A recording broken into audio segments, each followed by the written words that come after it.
بسم اللہ الرحمن الرحیم۔ آج گھر میں مہمان تھے تو امی نے سودے سلف کی ایک لمبی لسٹ پکڑا دی جن میں پھل اور کچھ سبزیاں تھیں۔ میں باہر نکلا۔ ہم سے تھوڑے فاصلے پہ سبزی کی بہت بڑی مارکیٹ جو 1 ماہ پہلے ہی بنی ہے، میں اس مارکیٹ کی جانب رخ کیا۔ یہ مارکیٹ بننے سے پہلے تھی مگر اب انہیں یہ جگہ چھوڑنی پڑی تو انہوں نے رخ بدل لیا۔ یہاں بس ایک ہی بزرگ کبھی کبھار ریڑھی پر سبزی بیچتے نظر آتے۔ آج اتفاق کی بات ہے کہ جیسے ہی میں اس ریڑھی کے قریب پہنچا، والد صاحب کی کال آ گئی اور میں نے وہیں کال ریسیو کر لی۔ ابو کے پوچھنے پر میں نے بتایا کہ بس مارکیٹ سے سبزی لے کے گھر جاتا ہوں۔ میں نے کال بند کی اور مارکیٹ کی طرف جانے لگا کہ مجھے لگا کہ کسی نے مجھے آواز دی۔ پیچھے دیکھا تو وہی سبزی والے بزرگ اشارہ کر کے بلا رہے تھے تو میں ان کی طرف گیا۔ میں نے سلام کیا اور پوچھا، جی بابا جی، آپ نے مجھے بلایا؟ انہوں نے کہا، بیٹا ایک بات کہوں، آپ برا تو نہیں منائیں گے؟ ان کی آواز بھری سی ہو گئی جیسے ابھی آنسو آنکھوں سے چھلک پڑیں گے۔ میں نے کہا، جی بابا جی ضرور کہیں، میں بھلا کیوں برا منانے لگا آپ کی بات کا؟ اب ان کی آنکھوں سے آنسو گر کے ان کی سفید داڑھی پر جا کر رکے۔ میں نے کہا، کیا ہوا بابا جی، آپ بتائیں تو؟ انہوں نے بہت درد بڑی آواز سے کہا، بیٹا مارکیٹ میں جو سبزی آپ کو جس قیمت پہ پڑے گی، میں اس سے بھی آدھی قیمت میں آپ کو سبزی دے دوں گا۔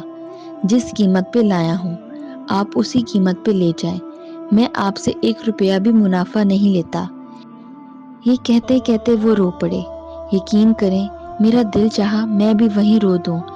اتنا درد تھا ان کی آواز میں، ان کے لہجے میں کہ میں بیان نہیں کر سکتا۔ پھر وہ ذرا خاموش ہوئے اور گواہ ہوئے کہ بیٹا آج صبح سے ایک کاک بھی نہیں آیا، سب مارکیٹ کا رخ کر جاتے ہیں۔ میرے پاس جتنے پیسے تھے صبح منڈی جا کے سبزی لے آیا۔ بیٹا تم تھوڑی سبزی بھی لے لو گے نا تو میرے بچے آج کھانا کھا لیں گے۔ جتنے بھی پیسے تم دو گے میں لے لوں گا، ورنہ انہیں پھر بھوکا سونا پڑے گا۔ میری بیوی اور میری 2 بچیاں ہیں جو گھر میں انتظار میں ہوں گی کہ کچھ لے جاؤں تو وہ پکائیں۔ میرے پاس مزید کہنے کو کچھ نہیں تھا۔ ان کی آنکھوں سے بے بسی سے گرتے آنسو اور ان کے لہجے نے میرا رواں رواں جھنجھوڑ کے رکھ دیا۔ میں نے امی کی لکھی ہوئی لسٹ کو سائڈ پہ رکھا اور جو سبزی تھی وہ ڈبل کر کے ان سے لے لی اور انہیں کہا کہ اسی مارکیٹ والے ریٹ پہ دیں۔ ان سے سبزیاں اور کچھ پھل لینے کے بعد میں گھر کو چل دیا اور ان کی دعائیں سننے کے بعد مجھے جو دلی سکون ملا وہ بیان سے باہر ہے، جیسے دل سے کوئی بوجھ ہٹ گیا۔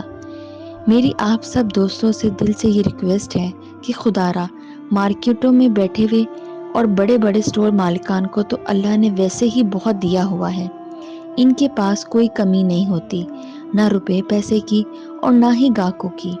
اس لیے کوشش کیا کریں کہ کہیں اگر کوئی بزرگ سبزی فروش یا کوئی بھی آپ کی ضرورت کی چیز بیچ رہا ہو جو کہ آپ نے ویسے ہی مارکیٹ میں جا کے لینی ہے تو کیوں نہ کسی مسکین اور غریب شخص سے لے لیں۔ یہ وہ غیرت مند اور ولی لوگ ہوتے ہیں جو کسی بھی صورت کسی کے سامنے نہیں مانگتے۔